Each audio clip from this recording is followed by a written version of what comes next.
His words were hardly ended when we saw upon a peak the shepherd Polyphemus. He lugged his mammoth hulk among the flocks, searching along familiar shores, an awful misshapen monster, huge, his eye light lost. His steps are steadied by the lopped-off pine he grips. His woolly sheep are at his side, his only joy and comfort for his loss. As soon as he had reached the open sea and touched deep waves, he bade the blood trickling down from the socket of his dugout light. Groaning, gnashing his teeth, he strides the waters. The wave has not yet wet his giant thighs. Alarmed, we rush our flight. The suppliant, who merited as much, is taken on shipboard. We cut the cable silently, and, bending, sweep the waves with straining oars. The monster sensed as much. He wheeled around. He is following our voices, but without a chance to clutch us with his right hand or to match Ionian waves in chasing us. His roaring is tremendous, and the sea and all the waters quake together. Far inland a terror takes all Italy, and Aetna bellows in her curving caves. But down from woods and mountains in alarm, the tribe of Cyclops hurry toward the harbor.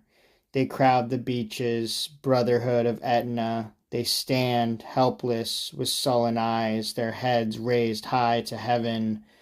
Horrible conclave, as when upon a summit giant oaks or cypresses, cone-bearing, mass together. Diana's grove or Jupiter's tall forest. Keen terror urges us headlong to shake our rigging where we can, to stretch our sails to favorable winds. But Helenus warned us we were not to hold our course through Scylla and Charybdis, where each way is neighbor to our death. We must sail back, and from the narrow fastness of Pelorus the north wind comes to meet us. I sail past the mouth of the Pentagius, living rock, the bays of Megara, and then flat Thapsus. These were the coasts that Achaemenides, the comrade of unfortunate Ulysses, showed us as he retraced his former wanderings. Along a bay of Sicily there lies the sea-drenched island of Plumerium. Of old Ortygia was its name.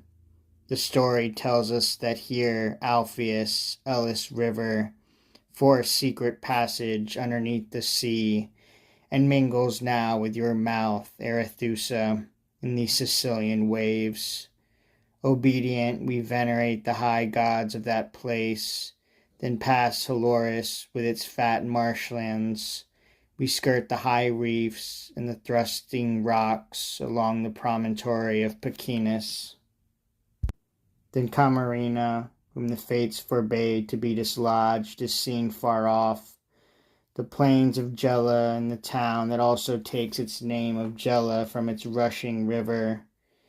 Steep Acragas, which once bred noble horses, next shows its mighty ramparts in the distance. I leave behind Selinus, palmy city with kindly winds, then skim past Lilybaeum, and shallows that are rough with hidden rocks. Then Drepanum's unhappy coast and harbor receive me.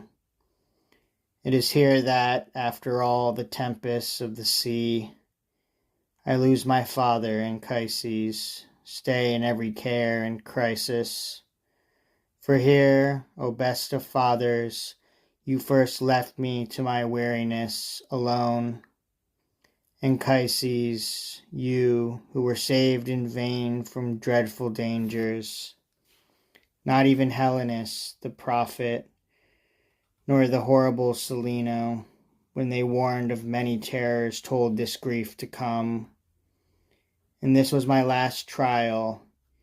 This was the term of my long journeying.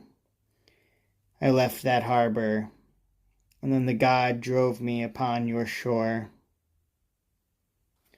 And thus, with all of them intent on him, Father Aeneas told of destinies decreed by gods and taught his wanderings. At last he ended here, was silent, rested,